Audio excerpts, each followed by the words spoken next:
नमस्कार प्यारे दोस्तों, मेरा नाम मिलिंद मिश्रा है और आज की इस वीडियो में आप सभी का स्वागत है। आज हम सभी पढ़ने वाले हैं मौर्य साम्राज्य के उदय के बारे में। साथ ही साथ हम पढ़ेंगे चंद्रगुप्त मौर्य के बारे में, जो इसका प्रथम शासक था। अगर हम बात करें तो मौर्य वंश की स्थापना चंद्रगुप्त मौर्य ने ही की थी। अगर हम बात करें प्यारे साथी तो घनानंद जो था, इसके पहले के जो शासक थे उनका नाम था घनानंद प्यारे साथी। और घनानंद एक बहुत ही अत्याचारी शासक था, जैसा कि मैंने आपको पिछली वाली वीडियो में बताया भी था। तो चाणक्य जो को जब उसने बहुत ज्यादा अपमानित किया तो चाणक्य क्रोधित हो गए प्यारे साथी, और उन्होंने शपथ ली कि मैं जब तक इस वंश का सर्वनाश नहीं कर देता तब तक मैं रुकूंगा नहीं या अपनी शिखा नहीं बांधूंगा। प्यारे साथी, जो उनकी चोटी थी उसे उन्होंने खोल दिया था और कहा था कि मैं पूरे नंद वंश का सर्वनाश कर दूंगा। तो ये बात यहीं से शुरू होती है प्यारे साथी। नंद वंश के पतन का सबसे बड़ा कारण यही था कि जो घनानंद था, यानी कि जिसे हम धनानंद भी कहते हैं, उसने चाणक्य का अपमान कर दिया था। और चाणक्य अत्यंत ही विद्वान व्यक्ति थे और वो अगर कोई चीज ठान लेते थे तो उसे पूरा कर देते थे। तो प्यारे साथी, क्या हुआ कि जब उन्होंने ये शपथ ले ली तो जब वो रास्ते से लौट रहे थे, जब वो तक्षशिला से मगध गए थे, वहां पर अपमानित हुए, जब मगध से पुनः वो वापस जा रहे थे तो रास्ते में उन्हें प्यारे साथी एक लड़का दिखता है। वह लड़का कोई और नहीं, वो आपका कौन था प्यारे साथी? आपका वो चंद्रगुप्त मौर्य था। आप लिख लीजिएगा। मैं थोड़ा स्टोरी के माध्यम से आपको सारी बातें बताते हुए चलता हूं कि आपको ज्यादा से ज्यादा हर चीजें समझ में आए। आई होप आप ये वीडियो पूरा देखेंगे, क्योंकि ये टॉपिक थोड़ा लॉन्ग है, तो आप जब तक पूरी बात मेरी सुनेंगे नहीं आपको समझ में आएगा नहीं। अगर हम बात करें चंद्रगुप्त मौर्य की प्यारे साथी, तो जब चाणक्य मगध से पुनः तक्षशिला जाते हैं ये ठान कर मन में कि मुझे नंद वंश का पतन करना है, तो रास्ते में उन्हें एक बालक मिलता है प्यारे साथी, उसका नाम है चंद्रगुप्त मौर्य। अब आप चंद्रगुप्त मौर्य को देखेंगे प्यारे साथी तो वो एक खेल खेल रहा होता है। उस खेल का नाम होता है राजकीलम। क्या कहते हैं प्यारे साथी उस खेल को? राजकीलम। जब चाणक्य चंद्रगुप्त मौर्य को देखता है तो वो राजकीलम खेल खेल रहा होता है।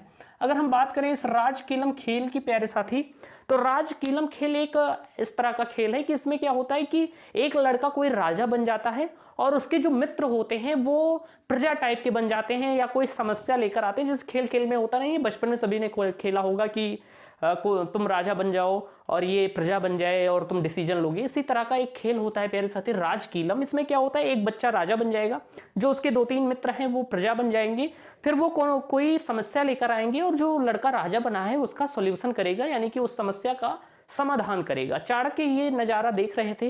तो जब चंद्रगुप्त उस राजकीलम खेल में राजा बना होता है तो वो जो डिसीजन लेता है प्यारे साथी बहुत अच्छा लेता है, और इस दृश्य को देखकर चाणक्य अत्यंत ही प्रसन्न होते हैं और उन्होंने मन में सोच लिया कि ये वही लड़का है जिसके द्वारा इस नंद वंश का मैं अंत करूंगा और यही मेरी मदद कर सकता है। तो प्यारे साथी, क्योंकि चंद्रगुप्त मौर्य तब बालक होता है, यानी कि एकदम बहुत किशोरावस्था में होता है, बहुत ही मतलब कह सकते हैं 8-9 साल का बच्चा बालक होता है प्यारे साथी। और प्यारे साथी, ये जो चंद्रगुप्त मौर्य था ये क्या होता है कि एक शिकारी के पास रहता है, यानी कि ये अपने माता पिता के साथ नहीं रहता, ये एक शिकारी के साथ रहता है। जैसे शिकारी होते थे वो बच्चों को रखते थे कि वो शिकार करें, जैसे कि चिड़िया का शिकार हो गया, इन सबका शिकार करने के लिए रखते थे प्यारे साथी, उसके लिए प्रशिक्षित करते थे। तो चंद्रगुप्त मौर्य बचपन से ही शिकारी के पास रहता था। तो चाणक्य क्या करते हैं, जब उसे राजकीलम खेल खेलते हुए और उसके निर्णय लेने की समझ को देखकर अत्यंत प्रसन्न होते हैं, तो वो शिकारी को कुछ रुपए देकर, कुछ स्वर्ण के सिक्के देकर चंद्रगुप्त मौर्य को खरीद लेते हैं प्यारे साथी। अगर हम बात करें कि कितने रुपए में उन्होंने खरीदा था प्यारे साथी, तो उन्होंने 1000 करसापण 1000 करसापण देकर प्यारे साथी शिकारी से चंद्रगुप्त मौर्य को खरीद लिया। अगर हम बात करें करसापण क्या होता है, तो उस समय के जो सिक्के होते थे स्वर्ण के, उन्हें हम करसापण कहते थे। तो चाणक्य ने करसापण निकाले प्यारे साथी, जैसे असरफियां होती हैं उसी टाइप का होता है करसापण, और 1000 करसापण शिकारी को देकर चंद्रगुप्त मौर्य को खरीद लिया। शिकारी भी बहुत प्रसन्न हुआ कि उसे एक छोटे बच्चे के इतने ज्यादा रुपए मिल गए, और चाणक्य तो प्रसन्न ही थे क्योंकि उसे चंद्रगुप्त मौर्य में वह दिख गया था कि यही एक शक्तिशाली शासक बन सकता है। फिर क्या होता है कि चाणक्य चंद्रगुप्त मौर्य को अपने साथ लेकर तक्षशिला चले जाते हैं और वहां पर प्यारे साथी उसे शिक्षा देते हैं। आप देखेंगे वेदों का ज्ञान देते हैं, युद्ध कला में निपुण करते हैं, मतलब सारी चीजें, शास्त्रों का ज्ञान, हर चीज एक कुशल शासक के रूप में उसे प्रशिक्षित करते हैं प्यारे साथी। तभी चंद्रगुप्त मौर्य इतना महान शासक बनता है। उसके पीछे का यही रीजन है क्योंकि चाणक्य ने उसे इतना महान शासक बनाया, उसे हर क्षेत्र में निपुण किया प्यारे साथी, हर कलाएं सिखाई, युद्ध कला हो गया, चाहे आपका वेदों का ज्ञान हो गया, सारी चीजें उसे बताई और हर चीज में उसे निपुण बनाया प्यारे साथी। तो इस तरह चंद्रगुप्त मौर्य को वो लेकर जाता है प्यारे साथी अपने साथ। और फिर क्या होता है कि जब चंद्रगुप्त मौर्य बड़े हो जाते हैं, सारी चीजों में निपुण हो जाते हैं, फिर चंद्रगुप्त मौर्य के द्वारा चाणक्य मगध पर आक्रमण कराता है प्यारे साथी। और फिर क्या होता है कि नंद वंश का खात्मा होता है। हालांकि ये जो युद्ध हुआ था एक ही बार में उसने नंद वंश का अंत नहीं हुआ था प्यारे साथी, क्योंकि नंद वंश आप देखेंगे वो भी बहुत ही शक्तिशाली वंश था, जिसके डर से सिकंदर वापस चला जाए भारत, जिसकी सेना देखकर सिकंदर की सेना भयभीत हो जाती है। वो कोई सामान्य शासक तो होगा नहीं, क्योंकि सेनाएं तो बहुत ज्यादा थी नंद वंश के पास। लेकिन क्या होता है प्यारे साथी कि ये कई चरणों में घनानंद के विरुद्ध युद्ध करते हैं। पहले तो इनकी हार होती है लगातार, लेकिन अंत में ये जीत जाते हैं। इसके पीछे एक कहानी का भी जिक्र मिलता है कि एक बार एक वृद्धा स्त्री के घर में, यानी कि झोपड़ी में जब ये जा रहे थे, तो वहां पर चंद्रगुप्त मौर्य खाना खाने के लिए रुके। तो वहां पर क्या हुआ प्यारे साथी कि भात चावल जो होता है, सॉरी भात दाल जो होता है, जिसे हम चावल दाल भी कहते हैं प्यारे साथी, उसे खा रहे थे। तो जब चावल गर्म होता है और दाल भी गर्म होती है, तो डायरेक्ट बीच में हाथ डालोगे तो झड़ जाओगे। तो चंद्रगुप्त को जब उस वृद्धा स्त्री ने खाना दिया, तो हाथ उसने चावल में जैसे ही डाला प्यारे साथी, उसका हाथ जल गया। तो वृद्धा स्त्री ने चंद्रगुप्त मौर्य से कहा कि हे बालक, तुम डायरेक्ट बीच से ना खाओ, किनारे किनारे से खाओ, तब तक बीच वाला ठंडा हो जाएगा। और इस बात से ये भी उसे जानकारी मिलती है कि अगर किसी साम्राज्य को खत्म करना है तो डायरेक्ट उस पर हमला ना करें, बल्कि क्या करें कि जो उसके आसपास के छोटे मोटे राज्य हैं पहले उन्हें अपने में मिलाएं, फिर हमला करें, तो हम ज्यादा प्रभाव डाल सकते हैं और अपने साम्राज्य की स्थापना भी कर सकते हैं। तो ये एक किंवदंती है, कहानी जो प्रचलित है कि चंद्रगुप्त मौर्य चाणक्य के मन में ये विचार कैसे आया कि हम जो आसपास के छोटे राज्य हैं उन्हें पहले जीतें, फिर मगध पर हमला करें और उसे जीते प्यारे साथी। और इस कहीं ना कहीं इसी बात के चलते जब चंद्रगुप्त मौर्य ने छोटे छोटे राज्यों को जीत लिया, फिर वो सभी राज्यों को मिलाकर नंद पर हमला करता है और नंद वंश का सर्वनाश करता है, घनानंद का सर्वनाश करता है और मगध पर एक नए वंश की स्थापना करता है प्यारे साथी, जिसका नाम है मौर्य साम्राज्य। तो मैंने आपको बता दिया कि मौर्य साम्राज्य की स्थापना 322 ईस्वी में हुई थी प्यारे साथी मगध पर, और ये सबसे शक्तिशाली वंश था। तो इतनी बात तो अब क्लियर हो गई है। जो मौर्य वंश का उदय का टॉपिक है कि आखिर मौर्य वंश की स्थापना कैसे हुई, वो मैंने आपको बता दिया है।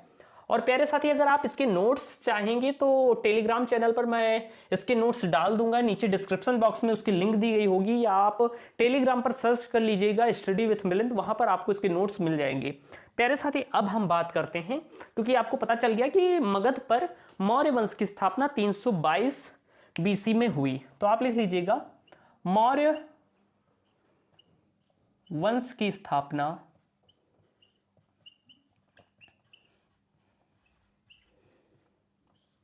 मगध पर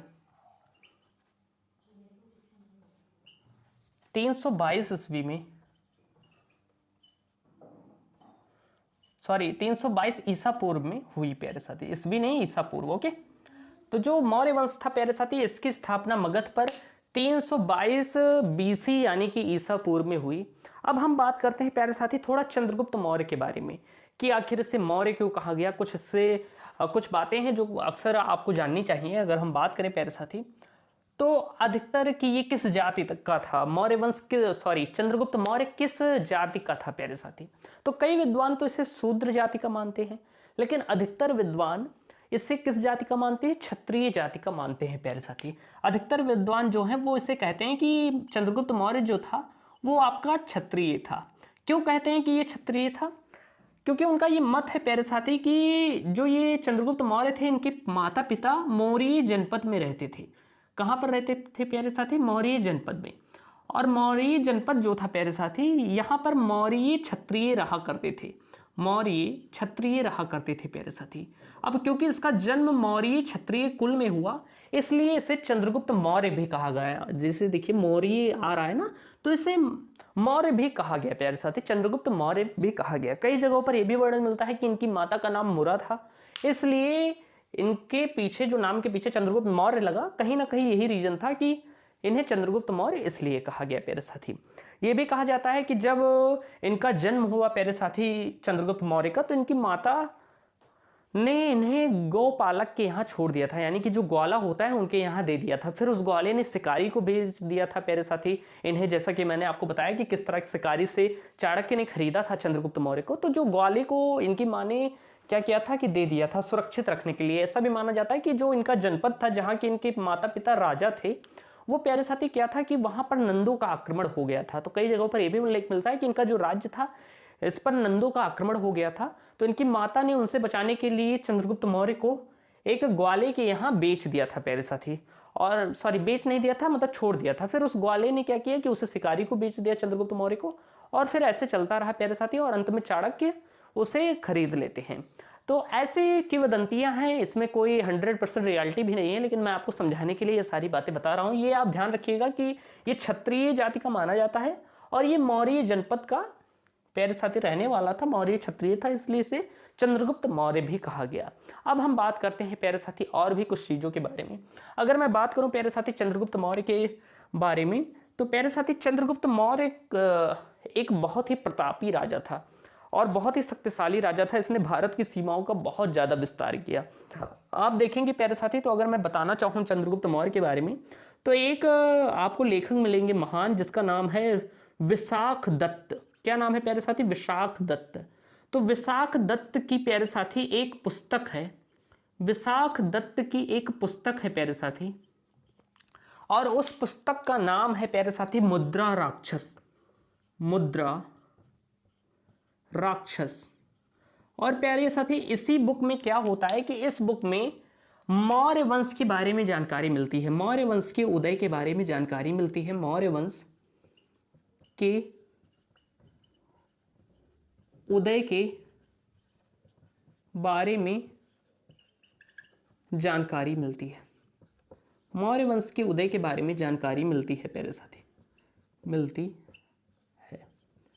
अगर हम बात करें प्यारे साथी, और इसी पुस्तक में नंद वंश के अंत की भी जानकारी मिलती है, नंद वंश के अंत के बारे में जानकारी मिलती है, जानकारी मिलती है। प्यारे साथी जो विशाख दत्त की पुस्तक है मुद्रा राक्षस, आपसे परीक्षा में यह भी पूछा जा सकता है कि विशाख दत्त की पुस्तक मुद्रा राक्षस, या ऐसे पूछा जाएगा कि मुद्रा राक्षस किस की रचना है प्यारे साथी, उसमें ऑप्शन दे देगा। तो आपको ध्यान रखना है कि मुद्रा राक्षस विशाख दत्त की रचना है प्यारे साथी।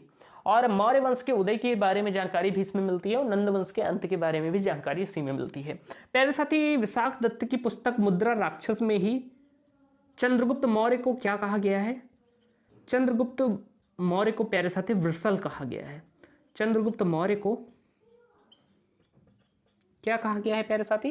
तो चंद्रगुप्त मौर्य को वृषल कहा गया है, वृषल कहा गया है। अगर हम बात करें वृषल प्यारे साथी क्या है, तो वृषल में होता है निम्न जाति का। तो प्यारे साथी इस पुस्तक में बताया गया है कि ये निम्न जाति के थे। इस पर बहुत सारा मतभेद है, कोई क्लियर नहीं पता है कि ये किस जाति के थे, लेकिन अधिकतर विद्वान इन्हें क्षत्रिय जाति का मानते हैं, क्योंकि जो आपके चाणक्य थे प्यारे साथी, चाणक्य आपके क्या थे? ब्राह्मण थे, आचार्य थे प्यारे साथी, एक ब्राह्मण थे। तो ऐसा विद्वान मानते हैं कि क्योंकि शास्त्रों के हिसाब से जो राजा होता है वो क्षत्रिय ही बनता है, तो ऐसा सभी मानते हैं कि चाणक्य किसी शूद्र को नहीं बैठाएंगे मगध की गद्दी पर, ऐसा माना जाता है। ये क्षत्रिय ही रहा होगा, इसलिए चाणक्य ने इसके द्वारा नंदवंश का अंत किया। तो ये बातें आप नोट कर लीजिए प्यारे साथी। और फिर हम बात करते हैं आगे कुछ और चीज़ों के बारे में। एकदम बेहतरीन तरीके से मैं आपको सारी चीज़ें बताने वाला हूँ, और एकदम अच्छे तरीके से आप सारी चीज़ें समझते हुए चलिए। प्यारे दोस्त, ये टॉपिक बहुत ही इंपॉर्टेंट है। अब आपका स्टार्ट हो रहा है अच्छे से। अभी तक तो मैं आपको स्टोरी ही बता रहा था। मैं देख लूँ वीडियो कितनी लंबी हो चुकी है, 15 मिनट इसी में हो चुके हैं। तो मैं देखूंगा प्यारे साथी, अगर मैं कोशिश करूंगा तो हो सकता है मौर्य वंश के उदय के बारे में एक टॉपिक करके वीडियो बना दूं, और जो चंद्रगुप्त मौर्य है उसे मैं अलग रखूं थोड़ा। मैं यही सोच रहा हूं। अभी 2-3 चीजें और बताकर इस वीडियो को क्लोज कर दूंगा, क्योंकि इसमें तो मैंने मौर्य वंश के उदय के बारे में और नंद वंश के अंत के बारे में बता दिया है, लेकिन जो आपका चंद्रगुप्त मौर्य है उसके बारे में मैं एक सेपरेट वीडियो लाऊंगा, जिसमें मैं आपको बेहतरीन तरीके से सारी चीज़ें बताऊंगा, क्योंकि तभी ज़्यादा मजा आएगा प्यारे साथी। तो मैं एक दो चीज़ें और लिखा दूं कि चंद्रगुप्त मौर्य जो था प्यारे साथी, जब उसने नंद वंश पर हमला किया, तो जब नंद वंश का पतन हो गया, घनानंद की मृत्यु हो गई, तो उसकी एक पुत्री थी प्यारे साथी, उसका नाम क्या था, दुर्धरा, और उसके साथ चंद्रगुप्त मौर्य ने विवाह कर लिया प्यारे साथी। तो आप लिखेंगे कि धनानंद की पुत्री, नंद वंश के अंत के बाद, या आप लिखेंगे धनानंद के, या जिसे हम घनानंद भी कहते हैं, धनानंद के अंत के बाद प्यारे साथी चंद्रगुप्त मौर्य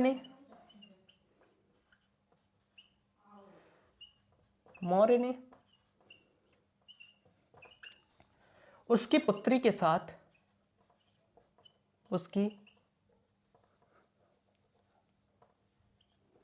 पुत्री दुर्धरा के साथ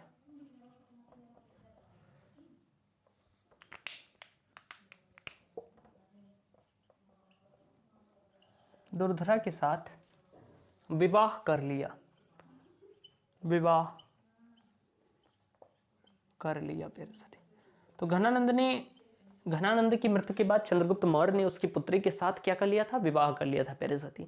आगे हम बात करें तो जो चंद्रगुप्त मौर्य था, बहुत ही शक्तिशाली शासक था प्यारे साथी। आप लिख सकते हैं कि इसे हम भारत का सबसे शक्तिशाली शासक भी कहते हैं, यानी कि आप कह सकते हैं कि अब तक आए हुए वंशों में सबसे शक्तिशाली शासक था प्यारे साथी चंद्रगुप्त मौर्य। सबसे शक्तिशाली शासक था,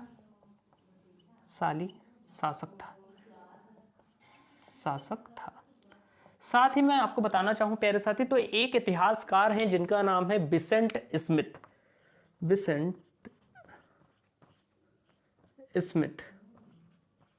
तो प्यारे साथी विसेंट स्मिथ इतिहासकार हैं, अंग्रेजी इतिहासकार हैं।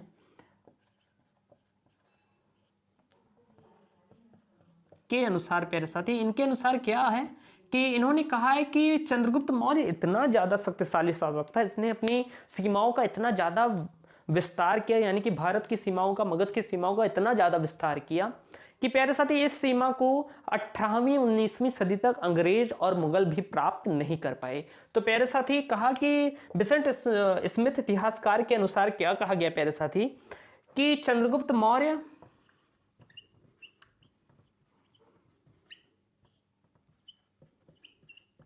ने अपना साम्राज्य हिंदकुश पर्वत तक